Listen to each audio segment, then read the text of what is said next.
¿Qué tal, gente de YouTube, de Spotify? Espero que se encuentren muy bien. Bienvenidos a un nuevo episodio del podcast Parresia.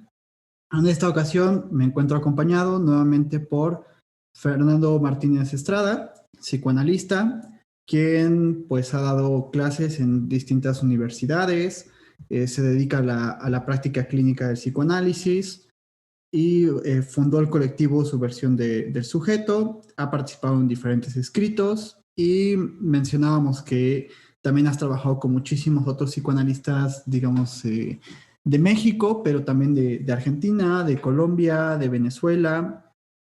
Pues enfatizo que para mí es algo muy interesante y muy importante tenerte por aquí. No tenemos el gusto de conocernos en persona, pero pues acá virtualmente creo que es muy rico poder platicar con distintas posturas y sobre todo nuevas. Para mí es algo muy importante. Y pues no sé si te gustaría agregar algo. No, solo agradecerte el espacio y la posibilidad de poder llegar a algunas gentes que se interesen en el psicoanálisis. Gracias. Perfecto.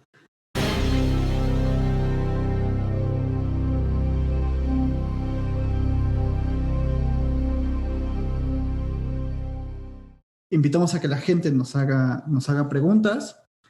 En este caso pregunté, invité a que nos preguntaran qué preguntarían sobre el inconsciente. O sea, qué cuestionamientos hay en torno a ese tema. Y mandaron bastantes preguntas que a mí me parecen pues muy interesantes. Si te parece, vamos por ahí. Antes, sí, con todo gusto.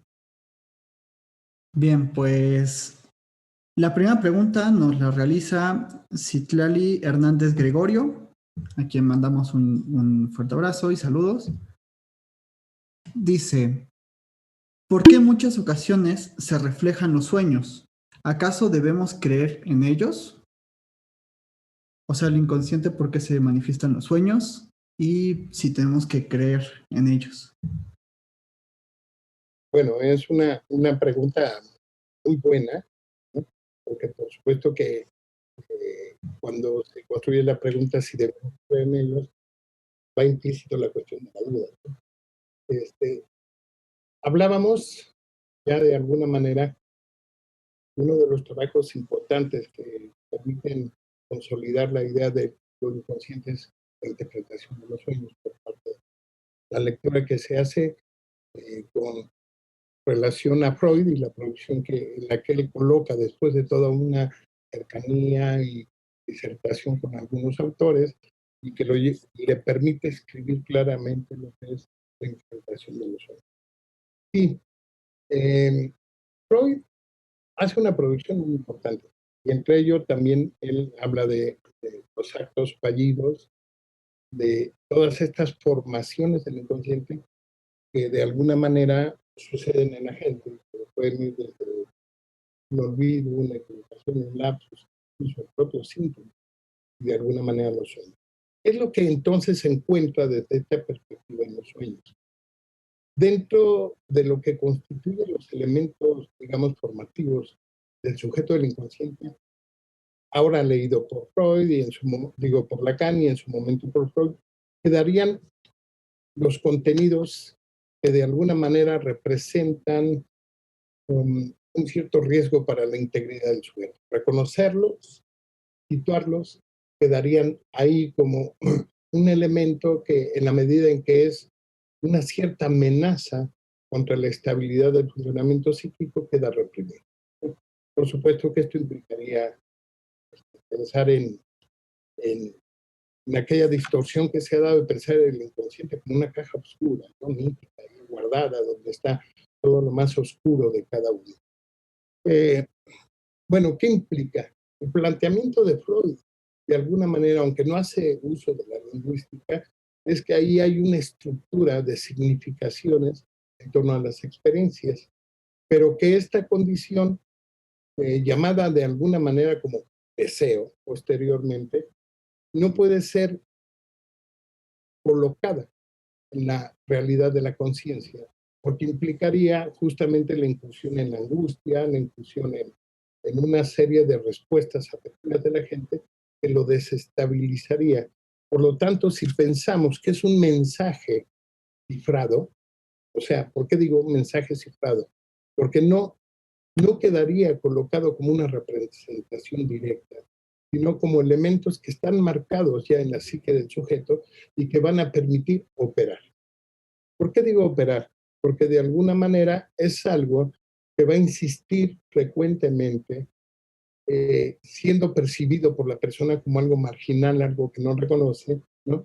Va a insistir frecuentemente en hacerse saber, en mostrarse. Y eso sería lo que llamaríamos el contenido del libro. Ahora, ¿qué representa de lo inconsciente, perdón? ¿Qué representa entonces el sueño? El sueño no solo representa esa movilidad en la que ciertos elementos que son propios de la subjetividad de la persona buscarían expresarse, ¿no? Porque además, dentro de la teoría psicoanalítica podemos pensar que hay una cierta contrariedad, a veces por darle un concepto, digamos, más accesible, en el sentido de que si entendemos esta tendencia a manifestarse, a hacer del deseo, del sueño, una condición de verdad para el sujeto, ¿no? Por lo tanto, aparecerán durante el sueño, que es uno de los estados fundamentales en los que el sujeto, digamos, en la medida en que suponemos que está alejado de la función consciente, de las condiciones de control y represión, deja el acceso libre para que se puedan manifestar. Pero desde ese lugar enfrenta un primer límite, ¿no? Ese primer límite tiene que ver con la censura que lleva implícita en la condición social consciente de la persona. Es decir, ahí donde eso no debería saberse, ¿no? Por lo tanto, tienen la consecuencia de distorsionarse. Es decir, el material del sueño aparece como un material distorsionado, que regularmente lo vivimos como algo fuera de la realidad, como algo muy del lado de la ficción, que no consiste, ¿no? Y podría haber una cantidad de sueños. ¿Cómo es posible que yo me sueñe muerto y que yo me veo y pienso acerca de mí estando muerto? ¿Cómo es posible que yo sueño que vuelo? ¿Cómo es posible? ¿No? Esos contenidos tendrán que ser colocados como un discurso, es decir, leídos en los términos de todas las leyes que operan en el sentido. Porque es la vía regia por la que entonces nosotros permitimos que una representación tenga acceso al arte. ¿Hay algo de verdad en los sueños? Habría que hacerle caso, pues indudablemente para el campo del psicoanálisis, la interpretación de los sueños sigue siendo, en la mayoría de los casos, una de las piedras angulares en las que se expresan contenidos. Esos contenidos que de alguna manera pueden representar una condición dolorosa para el sujeto. Son verdad, son verdad en la medida en que están situados en un contexto particular del sujeto. Me parece que habría que diferenciar, no hay un simbolismo universal, porque eso nos colocaría en una condición de absoluto. Si esto fuera universal, bueno, sí tendríamos que hacerle caso a aquellos libros que venden de los 20 símbolos más importantes del hombre o cosas por el estilo. Ahí se introduce una cuestión que solo es dilucidada a partir de la propia lógica lingüística, es decir, el lugar que tiene el significante. Es el lugar donde el significante solo puede capitalizarse o tomar importancia en la medida en que es vinculado con otros significantes, es decir, con otra condición de vivencia del sujeto. Y desde ese lugar es posible interpretarlos desde el contexto de que forman parte del discurso, pero es un discurso marginal, que ha quedado como rezagado, reprimido. Y pensaría yo, no se revelan ficciones, no se revelan fantasías, se revelan de alguna manera ciertas verdades, pero inscritas, digamos, en una forma de relación que no fácilmente podríamos acceder a la conciencia. Cuando un contenido inconsciente es revelado en su máxima expresión como una verdad, para Freud sería incursionar en el campo de lo terrible, de lo ominoso, de lo insoportable. Entonces la función del sueño es justamente esa, permitir esta dinámica, esta movilidad entre los contenidos inconscientes y aquello que puede aparecer en la. Sin embargo, diría yo que pensándolo en los términos de una práctica de muchos psicoanalistas, ese contenido tendría que ser interpretado, leído a nivel de interpretación o interpretado a nivel de lectura, porque tendría que pensarse bajo esta lógica donde hay un mensaje que opera por significantes y que están fuera de toda ley. ¿Sí? Puede ser una ley de oposición, puede ser de contradicción, puede ser una ley del sinsentido, están fuera de toda la ley, porque es la vía en que es posible estrictamente que ellos accedan a una representación consciente, que es lo que narra el paciente o analizante. ¿Sí? Entonces, vale la pena señalar que eso que se narra como contenido del sueño, de hecho ya viene distorsionado, no solo por la condición del proceso primario, o de ese proceso inconsciente que está basado en imágenes y representaciones, sino por el hecho de que se enfrenta a la censura de la conciencia. Y que eso que cuenta la persona tiene una condición de legalidad, de lugar y de formalidad. Desde ese lugar mi respuesta sería, por supuesto, que contienen mucho de su verdad del sujeto, pero requieren un tratamiento que solo es posible que suceda dentro de un dispositivo psicoanalítico. No es porque el psicoanalista sea experto. Alguna persona alguna vez comentaba, tuve un sueño, quisiera comentarlo, porque sé que los sueños son como dulcecillos para los psicoanalistas. Dije, caray, ¿no? En lugar que para él ocupa comentarlo. Pero diría, ¿por qué solo es posible? Porque es en ese contexto que está atravesado por la relación con el otro, es posible encontrar un desciframiento de esos elementos presentes. Ok. Yo creo que mi respuesta va como encaminada en puntos muy similares. O sea, lo primero que quería mostrar es, pues, el sueño encierra un sentido, pero que, bueno, Freud nos muestra que esto se nos presenta como un contenido manifiesto, o sea, tal cual como lo soñamos, digamos, lo que contamos tal cual, pero que en apariencia el sueño pareciera no tener un sentido, ¿no? O sea, pues ¿por qué soñé con un elefante rosa que me hablaba sobre pizzas, ¿no? Yo qué sé. Aparentemente no tiene ningún sentido, se nos presenta bajo esta forma enigmática. Entonces el trabajo del psicoanálisis es empezar a descifrar este sueño, digamos, Freud lo dice como reconducir este contenido manifiesto a los pensamientos latentes que los originaron, pero que fueron deformados por el ejercicio de la represión. Y por otro lado, en cuanto a si deberíamos creer en ellos, pues yo me contestaba, pues sí deberíamos creer en ellos en el sentido, bueno, como en la dimensión de que tienen un sentido y pues funcionan como un cumplimiento simbólico de un deseo, pero no como en términos de que predicen eventos o que influyen en el curso del universo, así como que es que yo soñé, entonces eso significa que va a pasar. En ese sentido, no, más bien creer en ellos como una fuente simbólica, pues con la que podemos trabajar, que como dices, ¿no? O sea, requiere un tratamiento, o sea, no es como que el sujeto llegue y nos cuente su sueño y entonces digamos, tienes razón, esto significa tal, o que lo reconduzcamos a símbolos universales de lo que soñaron otras personas, o que digamos, tienes razón, eso significa que tu problema se va a arreglar, ¿no? Pues no en ese sentido, sino más bien como material de trabajo eh, sobre una fuente simbólica. Analizar significa descomponer una unidad en sus elementos. Entonces, nosotros estudiamos a los sueños como fenómenos discursivos que aislamos, analizamos y también cuestionamos ese sentido, me parece. Pero que además valdría la pena agregar como contenido mismo, ese contenido latente, que es al que podríamos en un segundo momento acceder a partir del manifiesto, realmente no tiene un significado. Es decir, no tiene un significado absoluto, Uh -huh. efecto de significado. Es decir, la forma y el contexto y la condición en la que se produce a partir de la propia subjetividad de cada soñante es lo que le da un efecto de significado, y ese efecto de significado, solo efecto, no tiene significado, tiene un efecto de significado, pero ese efecto de significado, por supuesto, que nace de una condición, de la forma en que se percibe simbólicamente en relación con nosotros.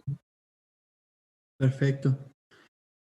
Bajo esa misma línea nos hacen otra pregunta que me parece también muy interesante. Bueno, en realidad voy a decir esto con todas las preguntas que nos mandaron. Siempre me parece muy interesante. Me parece muy interesante incluso el hecho de que pregunten. Eso pues para mí ya es bastante.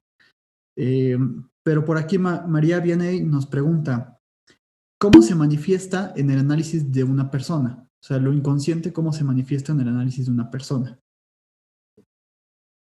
Bien,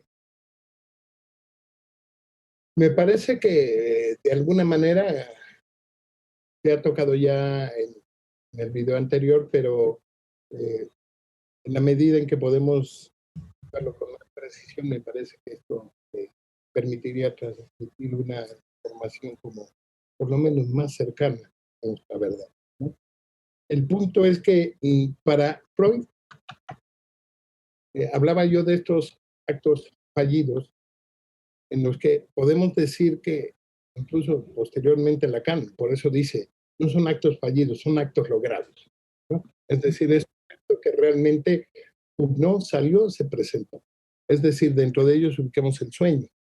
Ya habíamos comentado, no solo el sueño, sino muchas otras cosas, pero que son interesantes, porque lo primero que nos muestran de entrada es la condición en la que mm, el sujeto del inconsciente está dividido, es decir, no vive estos contenidos, estos materiales como algo que él no conocía. Es como pensar que era un saber que estaba ahí, pero que él no tenía acceso, ¿no? Entonces, ¿cómo se manifiesta el inconsciente? Bueno, no solo en los sueños. Citábamos que a partir de la relación Freud-Descartes, ¿no?, podemos pensar en que se da lugar a aprender ese punto donde el sujeto aparece como en una posición de desconocimiento gracias a la duda, ¿no? Uno de los aportes, hay tres aportes fundamentales que suceden como en las ciencias modernas. El primero tiene que ver con ese cambio de actitud del sujeto, ¿no?, de pasar de ser pasivo a ser activo. El segundo tiene que ver con la idea de que la percepción de aquello que estaba estructurado toma otra lectura, es decir, puede ser leído de otra manera. Pero una parte que me parece importante relacionar con esto es que aparece el lenguaje como un sistema de relaciones complejas. Ya no es un sistema basado en la identidad, en la semejanza, y entonces sí tendríamos que pensar que el sueño o cualquier acto fallido reflejaría directamente algo que tiene que ver con el contenido. Es decir, en la medida en que el resultado de esta incursión de las ciencias modernas va colocando al lenguaje en el nivel de análisis, de conocer las complejas relaciones que guarda con la realidad, el lenguaje se posiciona en un lugar fundamental para el psicoanálisis. Tiene que ver con el hecho de que el lenguaje expresa algo más allá de lo que aparentemente expresa. Ahora, ¿cómo se manifiesta el inconsciente? Y lo leo desde la primera perspectiva, ¿no?, que no es totalmente diferente de la otra. Ahí donde hay un olvido, un equívoco, un trastabilleo, un síntoma, ¿no?, deberíamos entender que esta condición tiene una relación simbólica con aquello que no se puede decir porque no ha sido simbolizado, ¿sí? O bien, si lo vemos desde la perspectiva una de, desde esta tercera característica de las ciencias modernas, es que es solo el lenguaje, por su propia estructura y función, que opera como una revelación de la, digamos, de la dimensión subjetiva del sujeto o del hombre, de la dimensión subjetiva del hombre, y que es a partir de ese lenguaje, que es un lenguaje también fallido, ¿no?, porque no nos permite expresar todo de manera directa. Entonces debemos entender que por vía de esos olvidos, de esas certezas, de esos trastabilleos, habrá una producción del sujeto que lo sorprende.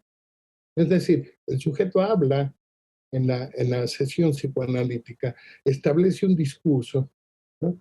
Pero a veces no es necesaria la intervención directa del psicoanalista, sino que en ese transitar de su discurso, él percibe que hay algo que aparece como inconsistencia y entonces le abre la posibilidad de leer desde otro lugar esa inconsistencia. Entonces, ¿cómo se manifiesta el lenguaje? Por excelencia a través del discurso. Recordaba la definición canónica inicial de Lacan. El lenguaje el inconsciente está estructurado como un lenguaje. Es decir, la vía regia para el inconsciente es a través del lenguaje. Un discurso que vivimos y creemos bien estructurado, formal, dirigido, direccionado, pero que en la medida en que se está produciendo, aparece algo de ese contenido cifrado que se quiere expresar. Ahí es donde toda intervención, todo corte, ¿no? Tendría que darnos o revelarnos algo del sujeto. Por eso es que el psicoanálisis funciona, pero funciona en un dispositivo. Cuando digo un dispositivo, no me refiero en un despacho con muebles que tengan tales o cuales caracteres. Es el dispositivo que se produce a través de la mediación del uno con el otro, porque hay otro a quien uno se dirige. Y ese otro tendrá que reconocerse en el punto donde la producción del analizante del paciente revela esos puntos de inconsistencia que permiten abrir otras posibilidades de pensar lo que se creía que era. ¿Sí? Ok. Sí, yo respondía de cómo se manifiesta en el análisis de una persona. Pues yo diría que se manifiesta en principio como todo lo que se descentra de la persona, o sea, todo lo que sale como de esto que entendemos como persona, dentro de las ciencias humanas, dentro de la psicología. O sea, se manifiesta como el equívoco, como el lapsus, como el tropiezo, como el síntoma, como el sueño y como el chiste, es decir, todo lo que escape de una intención consciente. Ponía por acá, es lo que habla en el sujeto y que va más allá de él y de sus intenciones. Un ejemplo que a mí me gusta mucho es el que menciona Freud con respecto al lapsus. O sea, nos dice, bueno, pues el sujeto llega y nos quiere comunicar una idea, nos empieza a platicar una idea y como que podemos ir siguiendo una cierta línea, pero de pronto hay una palabra que hace que esto ya no siga como su camino, sino que lo desvía como a otra línea, digamos, paralela, si queremos decirlo así, o sea, que sigue otra cuestión, que lleva esa frase a otra cuestión. Entonces, pues el inconsciente es ese discurso que hace que se escapa hacia otro lado donde no se tenía intenciones de ir. Y por otro lado, me parece como muy interesante esto que mencionas del inconsciente estructurado como un lenguaje, porque a menos, no sé si concuerdas tú en esto, pero a mí algo que no me gusta mucho es que se le llame subconsciente, como en estos términos de lo que nos enseñan en las carreras de psicología, del inconsciente como un iceberg, en donde pues abajo está lo inconsciente y arriba está la conciencia, entonces pues habría que explorar las profundidades. Si estamos hablando del inconsciente como estructurado como un lenguaje, entonces estaremos hablando de que está en la superficialidad de la palabra. O sea, siempre que hablamos, pues se está, digamos, expresando de cierta forma. O sea, cuando yo tengo un tropiezo y digo una cosa por otra, eh, creo que ahí pues no estamos hablando de ninguna superficie ni de ningún subconsciente así profundo, sino que pues está dicho tal cual de forma explícita. Entonces no es algo que buscamos así con excavadoras y que vayamos por debajo del iceberg, sino pues es algo que se presenta en en el mismo discurso de lo que el sujeto nos cuenta, solo que no lo ve. Sí, es en el discurso de lo actual, ¿no? Porque Ujú. lo que tú comentabas, perdón, el hecho de que se piensa regularmente que el que la gente asista o decida ir a construir su análisis con un analista implica que haya regresiones y que el analista lo va a llevar hasta a sus primeras etapas, cosas que a lo mejor están alejadas, ¿de acuerdo? Pero no es así. es el punto incluso donde yo diría, y que me pareció importante señalarlo para la pregunta que hicieron, la regla fundamental es hable. Bien, le escucho.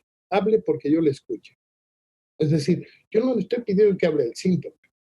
Yo no le estoy pidiendo que hable de su familia, de su vida íntima. Yo no le estoy pidiendo que me hable de sus temores. Yo le digo, hable, porque ahí donde el sujeto hace el discurso es justo la oportunidad donde, bajo las leyes del significante, se construye a veces una especie de contradicción en el sujeto.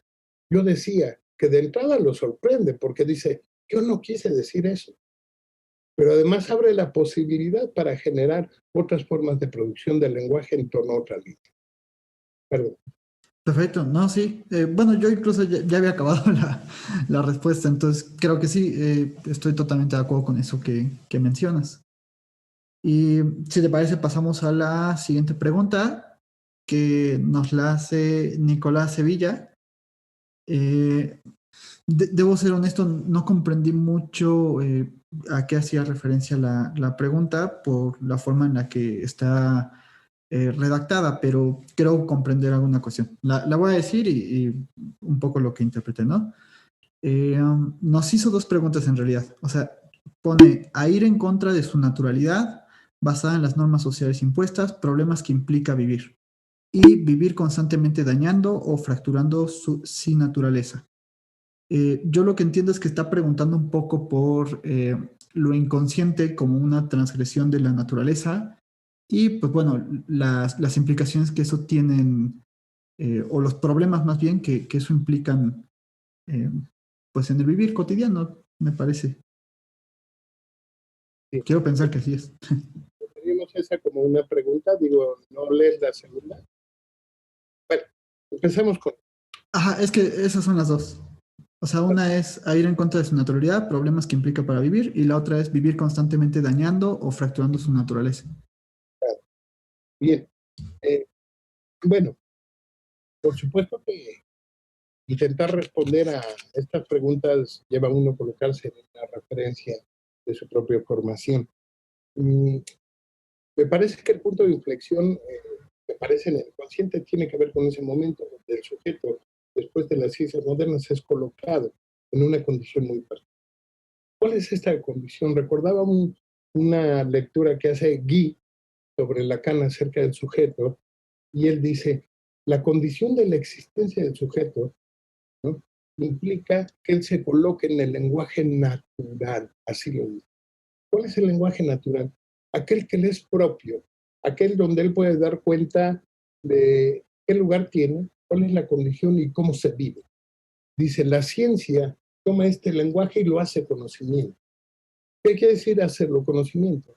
Quiere decir colocarlo en un nivel donde ese conocimiento tendría que ser universal.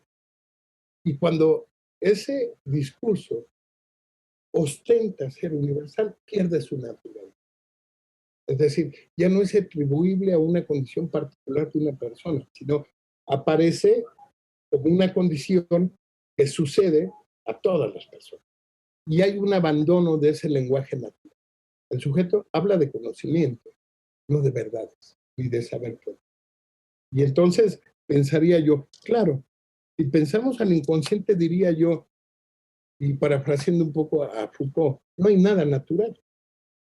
Ni siquiera el lenguaje es natural, ni siquiera el sentir es natural, porque todo lo que produce el sujeto en los términos de experiencia y representación es algo que está mediado por el otro.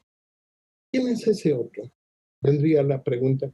Pues no necesariamente es la familia, el padre, la madre, es aquel, esa dimensión. El otro es una dimensión a la que nosotros dirigimos un discurso, porque en ese discurso esperamos una respuesta.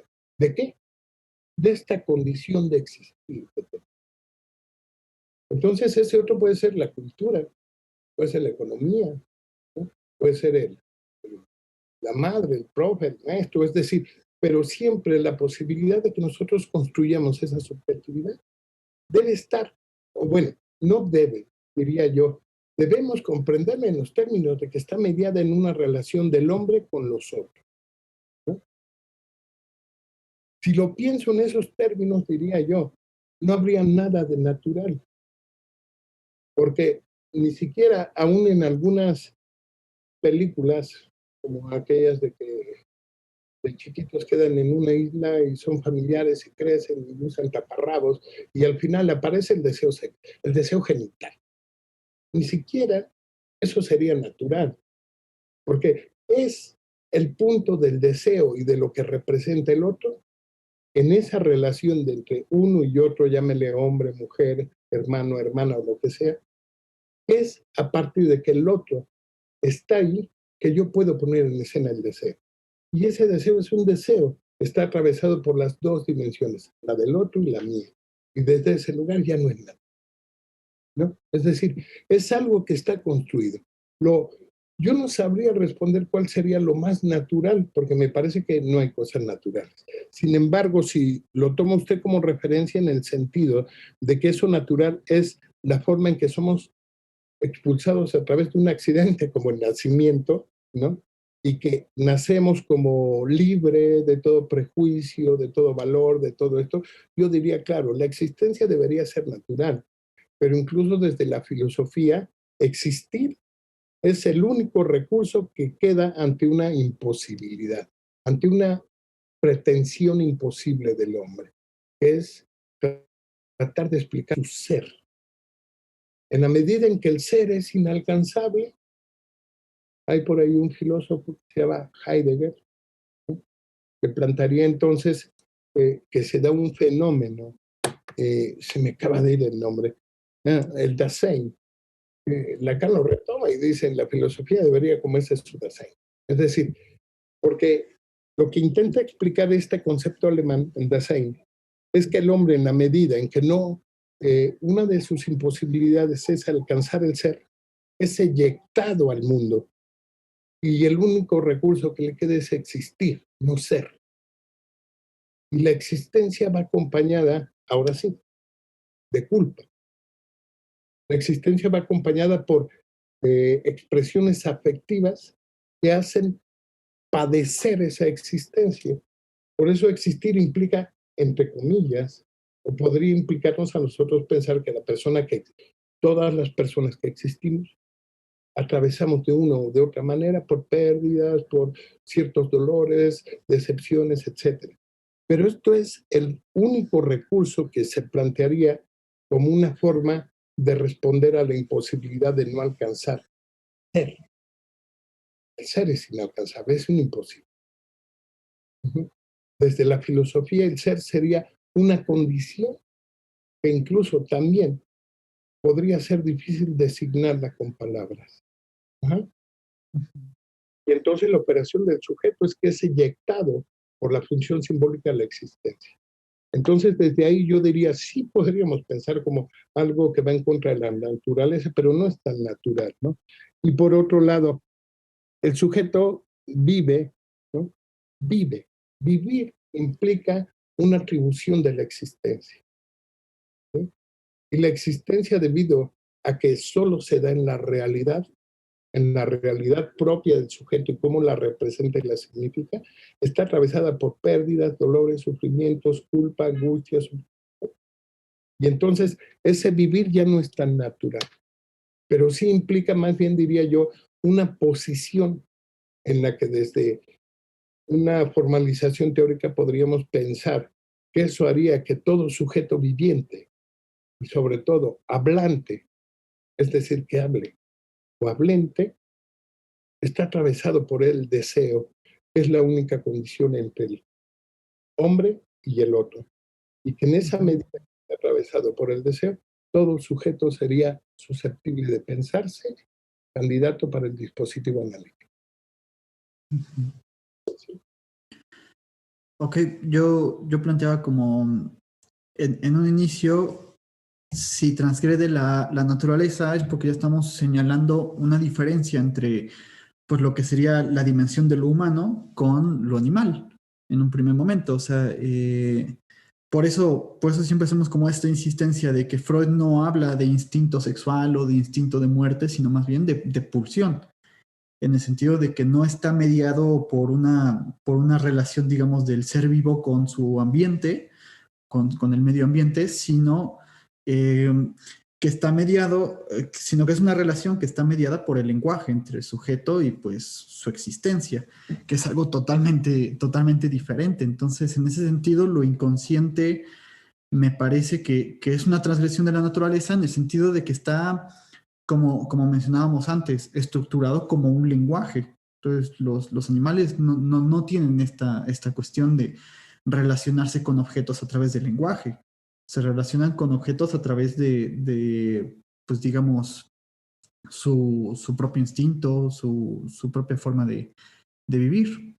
Y pues con esta cuestión de si resulta problemático para vivir lo inconsciente, me parece que sí, como dices, o sea, estamos arrojados a esta existencia en donde pues nuestras condiciones ontológicas o nuestras condiciones o nuestra primera condición es pues sufrir esta existencia, padecerla.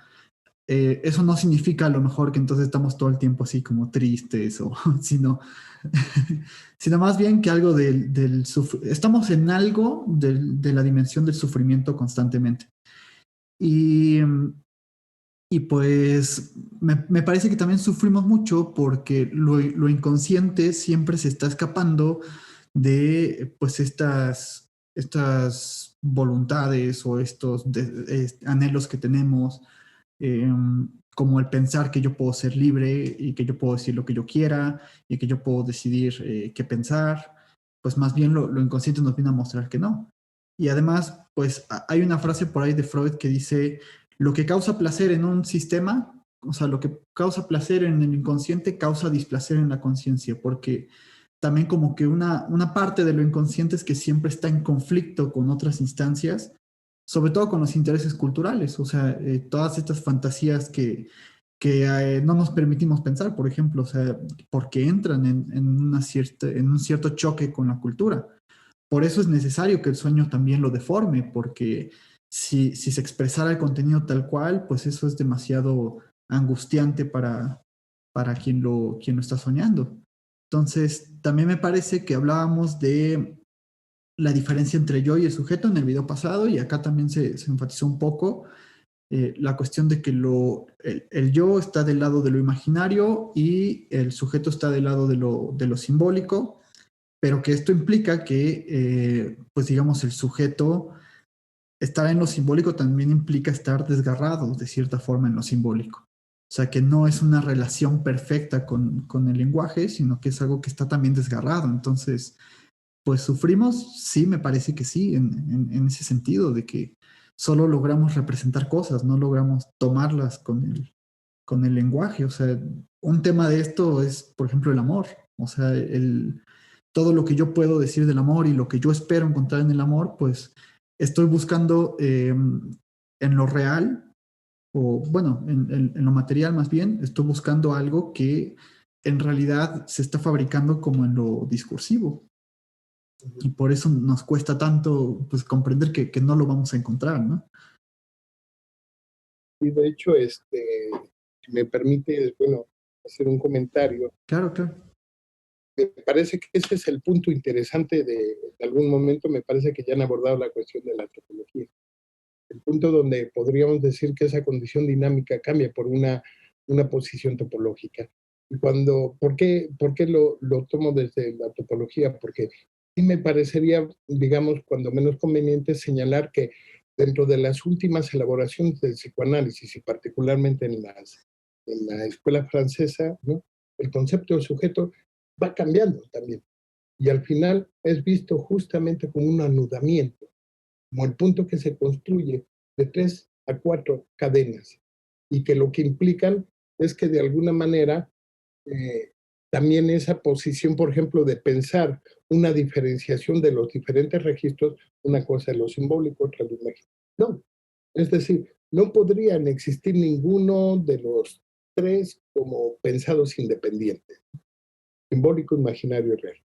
Incluso podríamos decir que la posibilidad de que uno de estos aros o anillos, para que se entienda, sostenga al otro es lo que permite la función del sujeto. Y ahí donde hay una parte que escapa, podríamos decir que eso que falta es lo que permite que funcione el otro. Y esto no es una noción estructuralista, pero bueno, no voy a entrar por ahí. Pero sí es importante señalar, o se me hizo importante que en la elaboración psicoanalítica, propiamente y principalmente en Francia, ya por ella sí, después del 72, se comienza a hacer una aproximación a lo que es el concepto de topología y de cuerpo, el concepto, perdón, de sujeto y cuerpo, visto como desde una perspectiva topológica, ¿no? Donde digamos, estos registros que hacía alusión Javier, como el imaginario, el simbólico, el real, no suceden como independientes, tienen que estar encadenados para poderle dar consistencia a eso que falta. Y lo que falta es lo que permite que opere y funcione lo demás. Claro, sí, que no significa que entonces por un lado está lo imaginario, por el otro el sujeto así como una cuestión totalmente separada, ¿no? Sino algo anudado o amarrado, ¿no? O sea, que el hecho de que estemos conformados por algo simbólico no significa que no tengamos como esta cuestión imaginaria. Sí. Y bueno, por otro lado nos hacía una pregunta José Carlos, a quien también mandamos un saludo y un abrazo. Nos pregunta, ¿cómo debería entenderse al inconsciente? ¿Como alguien o como algo? Y también nos hace una segunda pregunta que creo que ya pudimos dar cuenta, que es el inconsciente estructurado como un lenguaje, ¿qué significa eso? Bien. La primera pregunta es, ¿cómo podemos considerarlo como algo o como alguien? ¿No? Ajá, sí. Me parece que, en primer lugar, justo la concepción que se había leído en Freud acerca del inconsciente es que aparecía como un apartado, ¿no? Como un recipiente que estaba, digamos, en la psique del sujeto, ¿no? Que se encargaba como de salvaguardar todo aquello que podría ser una representación o un ciframiento particular vinculado al deseo que podría ser amenazante para el sujeto. Quizá una primera concepción que resulta de una lectura equivocada, ¿no? Sin embargo, diría yo que para 1905, 1915, él comienza a hacer un planteamiento interesante acerca del inconsciente. Primero lo coloca a nivel de una función que posee las mismas características que la función de la conciencia, es decir, aparece como un pensamiento. La diferencia es que el pensamiento aparece, el consciente aparece como reconocido y el inconsciente como un pensamiento que está, ¿no? Pero que lo vivimos como ajeno. Sin embargo, para 1937 o 38, sí, él tiene un texto, se me recuerdo el nombre, pero me parece que son algo así como producciones en psicoanálisis, donde, ¿Construcciones en el análisis? donde plantea claramente la cuestión de un yo dividido, ¿no?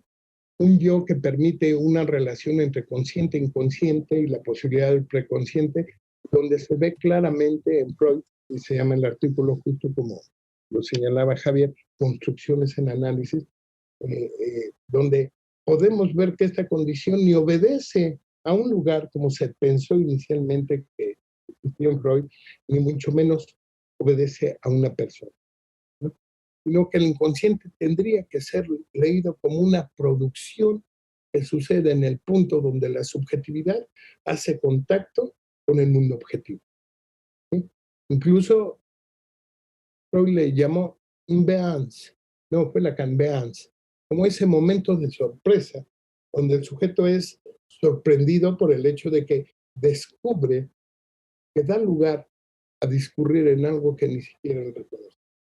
La mejor, me parece que una de las mejores maneras de comprenderlo es a partir de una lectura justamente topológica. Es decir, esa que comienza por una lectura del sujeto, que sería la banda de Moebius, por supuesto, pero que después se construye mucho más elaborado, pasando por la teoría de cadenas y otros, en lo que serían los tres registros, ¿sí? El real, simbólico, imaginario. Porque finalmente está en operación. Hay una frase de Lacan que él utiliza para analizar cómo se articulan los tres elementos, real, simbólico, imaginario, y que me parece genial. La frase es la siguiente. Dice, te pido que rechaces lo que te ofrezco porque eso no es. Dice, ahí están los tres registros. El te pido tendría una dimensión simbólica porque está vinculada con el otro. Y rechaces lo que te ofrezco. Eso tendría que ver con lo real, porque lo que le ofrece uno al otro no existe. Porque eso no es. Y esa es la dimensión imaginaria. Porque ahí donde se intenta responder o satisfacer una demanda, el destino terrible será que la forma en que respondemos a esa demanda nunca es la que espera la otra persona. Porque esa demanda nace de la noción y de la vivencia de una falta en ser, de una falta en completud, y que por lo tanto lo que el sujeto a partir de la vida diaria visualiza como lo que necesita, aunque se le dé, eso no va a ser lo que... ¿no? Por eso aquella frase de que el amor no existe, ¿no? Uh-huh. Uno da para el otro, no es lo que realmente espera, ¿no? Claro. Sí, sí, sí. Yo respondería a esto de como alguien o como algo. Creo que por lo que hemos indicado se inclina más como algo, como una propiedad simbólica, como una instancia. También decir que Freud en un inicio planteaba esto de el inconsciente. O sea, siempre que nombraba la cuestión o este tema, se refería como el inconsciente, como un lugar, y como esto que destacas, ¿no? O sea, como un lugar donde ocurre un pensamiento que es distinto al de la conciencia, pero eso, como un lugar, como un sistema. Y después, me parece que es con los textos metapsicológicos, tiene este artículo que se llama Lo inconsciente. Y ese cambio pareciera muy pequeño, o sea, como que nada más cambia el por lo, pero en realidad eso también señala un cambio muchísimo más profundo, porque ya no es el inconsciente solo como un sistema, sino como propiedad, como una característica, como una cuestión. Entonces, eso también me parecía como muy, muy importante mostrarlo, y también esto que platicas del inconsciente estructurado como un lenguaje en relación con el amor, con la demanda, con lo que se le puede ofrecer al otro, pues también creo que se relaciona con la otra pregunta de por qué sufrimos tanto o por qué nos cuesta tanto vivir. Pues porque todo lo que intentamos ofrecer al otro es lo que pues no se puede en ese sentido. O sea, en el amor lo que estamos intentando dar pues es algo que el otro no puede tomar. Entonces, también ahí hay una dimensión como muy trágica, digamos. Además, quisiera hacer una precisión rápida. Perdón, Sí. si punto de inconsciente estructurado. La, la, la mejor forma quizá de entenderlo es incurrir un poco en la lógica. En esa lógica que se produce después de Hegel y que Lacan, digamos, entre los años 69 y 71 hace toda una revolución. ¿Cuál es el punto esencial donde podríamos decir que esa definición del inconsciente estructurado como un lenguaje toma una posición fundamental? Cuando él parte de la lógica lingüística o estructural para explicar qué es lo que sucede con la subjetividad. Y es tan sencillo como yo lo diría en 2, 3 frases para no ampliar. El sujeto se vive como lo que le permite hacer lazo con el otro, es que él se vive como que algo le falta. Y desde ese lugar Lacan lo lee como hay un significante que hace falta que le diga qué es. Es decir, que lo saque en una ideal condición de la existencia del ser. Y el único interlocutor que tiene es el otro. El otro con no mayúscula, puede ser cualquiera. Y a él le lanza la pregunta, ahí instituye su primera demanda. ¿Pero qué contesta el otro? El otro le responde con un significado. También, porque el otro no sabe qué es el sujeto.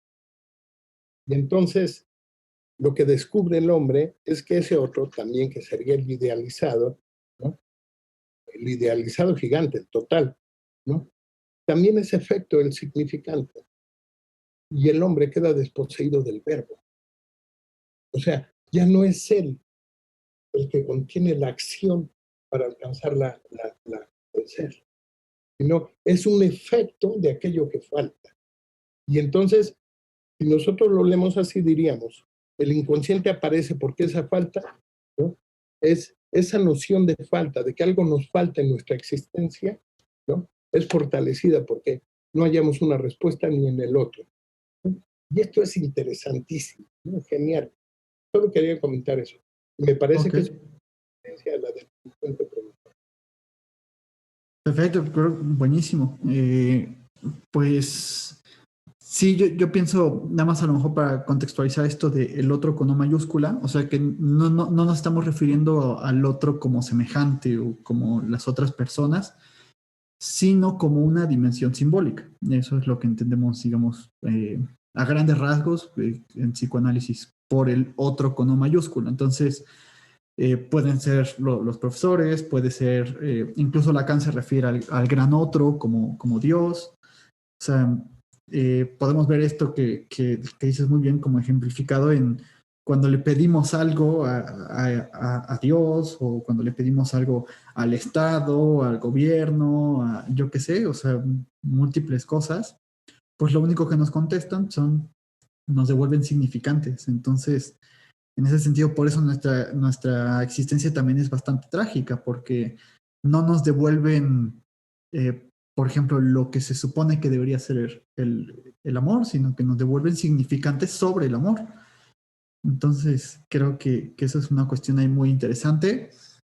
Eh, si te parece bien, me gustaría cerrarlo por aquí. Eran las preguntas que tenía contempladas como para dar respuesta en este espacio. Me gustaría agradecerle también a la gente que nos ha escuchado, que ha visto el video, pues recordarles que nos dejen sus comentarios. Para nosotros es muy importante conocer sus dudas, sus inquietudes, el qué piensan ustedes sobre todos estos temas que se están tocando, este en particular. Eh, si les gustó el video, pues que lo compartan, que a lo mejor llegue a más gente, que le den el like, se suscriban al canal si quieren seguir viendo contenido así. Y bueno, agradecerte a ti, Fernando, por aceptar la invitación. Repito que para mí es un gusto muy, muy grande tenerte por aquí y pues un gusto también conocerte, aunque sea de esta forma virtual. Y pues nada, me gustaría dejarte a ti la última palabra. Bien. Sí, creo que el tema que estuvo en cuestión es importante, porque además nos muestra que pensar en los términos del sujeto, pero además como esa, esa dimensión que es necesaria del psicoanálisis, incluso, ¿por qué no diría yo? De todas las formas de intervención hacen que este sujeto sea importante hoy, mañana. Es decir, para el psicoanálisis, diría yo, es contemporáneo, pero sigue siendo un tópico que a veces se confunde mucho en psicoanálisis. O que se confunde en una lectura de alguien que no es psicoanalista y entonces comienza a leerlo. Me parece que como comentario, la obra de Lacan en general siempre estuvo atravesada por buscar una respuesta que es el objeto de toda la obra de Lacan. Y agradecerle a la gente que dispuso del tiempo para escucharme y para estar en este dispositivo. Agradecerte a ti, Javier, porque me parece que es una oportunidad genial para poder disertar, porque el psicoanálisis no solo existe porque hablara del inconsciente como una dimensión interesante en el sujeto, que aún hoy todavía podríamos dudar, alguna gente duda si existe, sino porque además revela en acto que la posibilidad que se produzca algo del orden del saber, no como conocimiento del saber, es a partir de la interlocución y mediado por el otro. Yo te agradezco, me hayas invitado, recibe un abrazo a distancia, pues nada, gracias por haberme invitado. Gracias, gracias, un abrazo.